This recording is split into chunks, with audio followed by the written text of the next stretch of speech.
Sejak akhir-akhir ini, apabila berada di pondoknya, Pak Mat selalu berasa tidak sedap badan. Di siang hari tidak ada masalah, tapi apabila menjelang tengah malam, badannya jadi seram sejuk seperti mau demam. Hati Pak Mat pula sering kali berasa risau, berdebar-debar seolah-olah ada sesuatu yang tidak baik akan berlaku, tetapi Pak Mat sendiri tidak pasti mengapa dia berperasaan begitu. Bila saja mau menelapkan mata, semacam ada sesuatu yang menyanyi. Kadang-kadang Pak Mat rasa sesak nafas, badannya macam digigit. Satu malam, ketika Pak Mat sudah hampir terlena, tiba-tiba dia kembali membuka mata. Matanya yang puyuh mulai jadi segar. Dia memasang telinga. Tak, tak, tak. Bunyinya seperti orang berjalan. Tapi dari mana arahnya? Dia memasang telinga lagi. Tak, tak, tak, tak, tak. Memang bunyi orang sedang berjalan. Tetapi bunyi itu datang dari arah. Sah, memang bunyi orang sedang berjalan. Tetapi bunyi itu datang dari arah atas bumbung pondoknya. Mustahil ada orang berjalan di atas pondok buruknya itu pada waktu malam begini. Siapa pula yang berani berjalan di atas bumbung pondok yang dibuat daripada daun rumbia? Salah langkah, terperosok jatuh menimba bumi, kata Pak Mat sendirian. Beberapa malam kemudian, Pak Mat atau nama sebenarnya Ahmad bin Umar, 60 tahun, dikejutkan pula dengan peristiwa anaknya Muhammad Nur Aswad atau nama panggilannya Iyad dihambat lembaga hitam ketika dalam perjalanan dari rumah ke pondoknya itu. Selang kira-kira 2 minggu selepas itu, Iyad ternampak pula makhluk menyerupai ayahnya sedang tidur di dalam pondok, sedangkan ketika itu Pak Mat keluar bermesyuarat. Jadi siapa pula yang sedang tidur itu sebenarnya?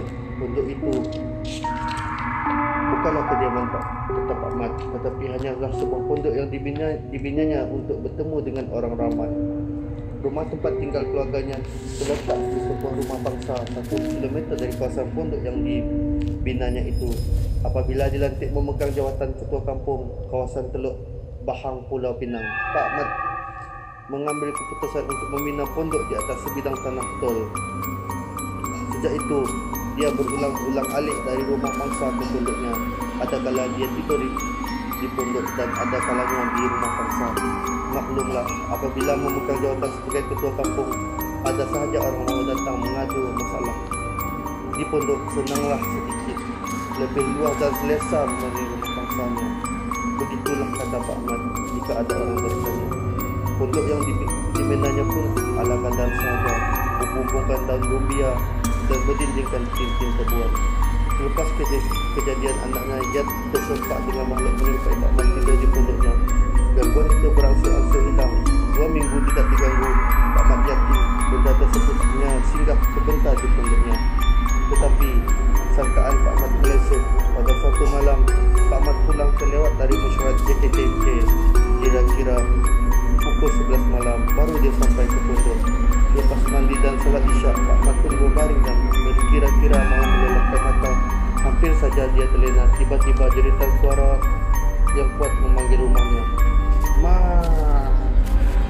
Membuatkan Pak Mat terperanjat. Dia terbangun dari tempat tidur, sebab suara itu tadi seolah-olah menjerit betul-betul di sebelah telinganya. Pak Mat pandang sekelilingnya sunyi.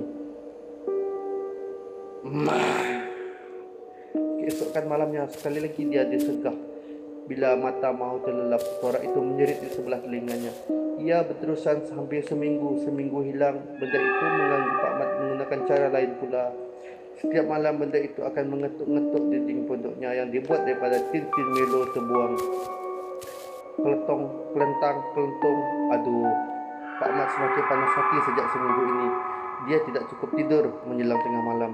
Benda itu datang dan mengetuk dinding pondoknya, membuatkan Pak Mat tidak dapat melelapkan mata. Macam-macam cara sudah Pak Mat buat, tetapi benda itu tidak mahu menghilang.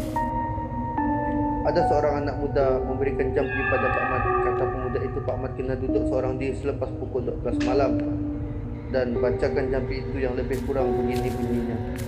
Tok, Sahlah usik aku. Aku bukan suka-suka nak duduk sini. Raja bersiung kedah suruh aku duduk sini. Mudahan mujarab, kata pemuda itu. Oh, mujarab apa?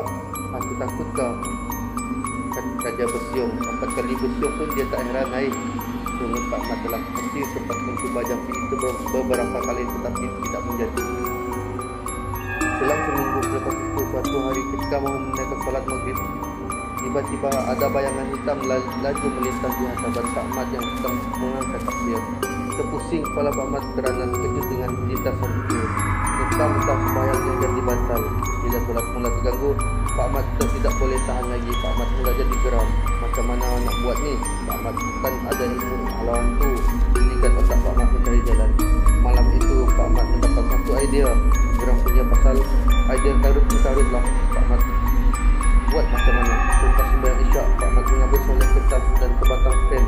Dia memadamkan pelita minyak tanahnya. Kemudian Pak Mat ambil kain serikat lalu berkelubung di ujung biru pedangnya.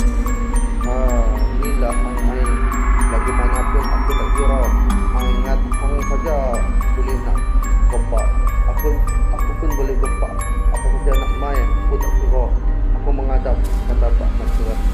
Selepas itu Pak Mat ambil pen dan kertas lalu dibentaknya ke lantai papan pondoknya. Kalau hang teror sangat, hang tulis mai 4 nombor ekor kat aku. Tulis sekarang ni, tulis. Cabar Pak Mat. Senyap tiada apa-apa berlaku. Aku ingat hang teror sangat. Tulislah, tulis. Orang Pak Mat lantang menyuruh benda itu menulis nombor ekor. Keadaan terus sunyi sepi. Cabaran Pak Mat langsung tidak bersahut. Tunggu benda itu tidak datang-datang. Setelah jenuh menunggu, Pak Mat mula rasa mengantuk. Malam itu sampai ke pagi dia tidur tanpa sebarang gangguan. Rupa-rupanya pemula Pak Mat menjadi selepas disuruh tulis nombor ekor, benda tersebut tidak lagi mengganggu Pak Mat. Tidak ada lagi orang berjalan di atas bumbung menjerit dan ketuk dinding pondoknya. Sehinggalah pondok tersebut dirobohkan pada penghujung 2002. Pak Mat tidak pernah lagi berkacau oleh benda itu. Tak sangka menjawab juga idea Pak Mat tu. Agaknya benda tu tahu nombor ekor haram di Islam. Dia tak mau bersubahat, jadi dia lari sebab tak mau Pak Mat minta nombor lagi. Kata Pak Mat kepada kawan dan jiran-jirannya yang datang untuk mengetahui tua lelaki itu menghalau hantu yang mengganggu pondoknya berapa tahun lalu. Setakat itu sajalah cerita saya malam. Jangan lupa like, subscribe dan follow. Malam. Sekian, terima kasih.